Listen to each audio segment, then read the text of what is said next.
أعوذ بالله من الشيطان الرجيم بسم الله الرحمن الرحيم قال الله عز وجل لا يستوي القاعدون من المؤمنين غير أولي الضرر والمجاهدون في سبيل الله بأموالهم وأنفسهم لا يستوي القاعدون نہیں برابر ہو سکتے پیچھے بیٹھنے والے من المؤمنین مومنین میں سے غیر اولی الضرر بغیر کسی عذر کے والمجاہدین اور اس کے مقابلے میں ایسے لوگ ایسے مجاہدین ایسے اللہ کے بندے فی سبیل اللہ جو اللہ کے راستے میں لڑتے ہیں باموالہم وانفسہم اپنے مال بھی خرچ کرتے ہیں اور اپنی جانیں بھی دیتے ہیں. یہ دو برابر نہیں ہو سکتے. دونوں مومن ہیں لیکن دونوں برابر نہیں ہو سکتے.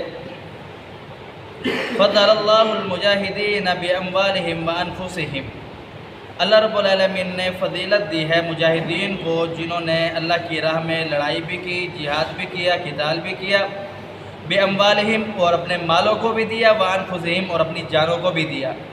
علی القائدین بیٹھنے والوں پر درجہ اللہ رب العالمین نے ان لوگوں کو ایک درجہ دیا ہے، فضیلت دی ہے. وَكُلًّا وَعَدَ اللَّهُ الْحُسْنَى اللہ رب العالمین نے ہر ایک کے ساتھ اچھائی کا وعدہ کیا ہے. وَفَضَّلَ اللَّهُ الْمُجَاهِدِينَ عَلَى الْقَائِدِينَ عَظِيمًا اللہ رب العالمین نے فضیلت دی ہے مجاہدین کو بیٹھنے والوں پر اجرًا عظیما اور بہت بڑا اجر بھی دیا ہے. جہاد مسلمانوں پر جہاد کی دو صورتیں ہیں، یا فرض عین یا فرض کفایہ. جب فرض عین ہو جہاد اس وقت مسلمانوں پر یہ بات فرض ہے کہ وہ مسلمانوں کے ساتھ مل کر کے، امام کے ساتھ مل کر کے، لشکر اور سپہ سالار کے ساتھ مل کر کے جہاد کرے. اگر نہیں کرتے تو بغیر کسی عذر کے پھر یہ نفاق کی علامت ہے. دوسری صورت یہ ہے کہ فرض کفایہ.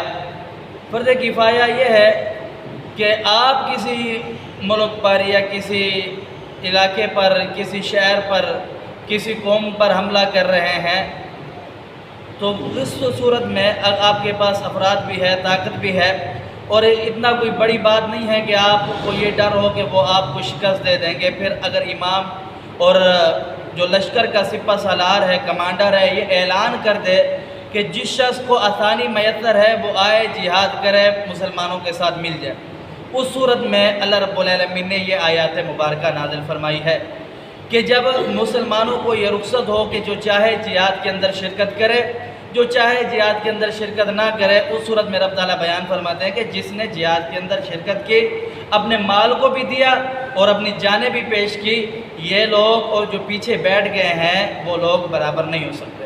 اللہ رب العالمین فرماتے ہیں کہ ایک تو میں نے ان کو فضیلت دی ہے، درجات بھی دیے ہیں، عظمتیں بھی دی ہیں ان لوگوں پر جو لوگ جہاد میں پیچھے بیٹھ چکے ہیں، جہاد کے اندر نہیں آئے. ایک دوسرا بغیر کسی عذر کے نہیں آئے. جناب عبداللہ ابن ام مکتوم کے بارے میں آتے ہیں جناب رسول اللہ صلی اللہ علیہ وسلم پر جب یہ آیات نازل ہوئی لا يستوي القاعدون من المؤمنین، یہاں تک جب یہ آیات نازل ہوئی اور جناب رسول اللہ صلی اللہ علیہ وسلم نے یہ براء ابن عازب رضی اللہ تعالیٰ عنہ روایت کرتے ہیں جناب زید رضی اللہ تعالیٰ عنہ کو بلوایا اور آپ علیہ السلام نے جب یہ آیات لکھوائی اتنے میں جناب عبداللہ ابن ام مکتوم رضی اللہ تعالیٰ عنہ آئے آپ علیہ السلام کے پاس اور آ کر کے کہنے لگے یا رسول اللہ صلی اللہ علیہ وسلم میں بھی جہاد کرنا چاہتا ہوں، اب کیا کروں، نبینا ہوں، نظر نہیں آتا، اللہ کی راہ میں جہاد نہیں کر سکتا، یہ میرا عذر ہے، تو میں اس آیات کا مصداق تو نہیں بن سکتا نا. تو جناب رسول اللہ صلی اللہ علیہ وسلم پر جناب براء ابن عازب رضی اللہ تعالیٰ عنہ بیان فرماتے کہ یہ جو ران ہے آپ علیہ السلام کی میری ران کے اوپر پڑی تھی. اتنے میں رسول اللہ صلی اللہ علیہ وسلم کی ران اتنا بھاری ہوتی چلی گئی کہ مجھے یہ محسوس ہوا کہ میری ران ابھی ٹوٹ گئی. تو تھوڑی دیر ہوئی اور میری ران ہلکی ہوئی، آپ علیہ السلام پر وحی نازل ہوئی. وہی کیا نازل ہوئی؟ صرف یہ چھوٹا سا لفظ غیر اولی الضرر کہ بغیر کسی عذر کے جو بندہ پیچھے جہاد کے رہتا ہے. جب جہاد فرض عین ہو، جب مسلمانوں کا لڑنا واجب ہو، جب مسلمانوں پر لوگ حملہ کر رہے ہو، مسلمانوں کے اوپر غلبہ حاصل کر رہے ہو، اس وقت سب مسلمانوں کو مل کر کے جہاد کرنا فرض ہو چکا ہوتا ہے. اس وقت اگر کوئی بغیر عذر کے پیچھے رہتا ہے تو اس وقت اللہ رب العالمین فرماتے ہیں کہ وہ نفاق کی علامت میں سے ہے.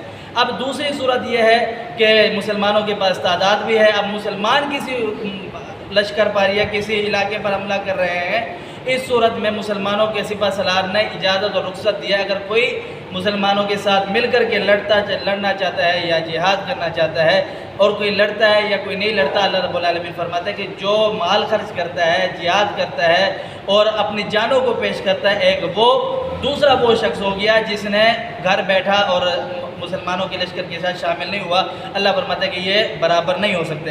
دوسرا فرمایا وَكُلٌّ وَعَدَ اللَّهُ الْحُسْنَىٰ، وہ بھی مومن ہے یہ بھی مومن ہے، اللہ رب العالمین نے اچھائی کا وعدہ دونوں سے کیا ہے۔ فرمایا وَفَضَّلَ اللَّهُ الْمُجَاهِدِينَ عَلَى الْقَاعِدِينَ أَجْرًا عَظِيمًا، جس شخص نے مسلمانوں کے ساتھ مل کر کے جہاد کیا اللہ رب العالمین نے اسے فضیلت بھی دی، اجرًا عظیما، اور بہت بڑا اجر بھی دیا۔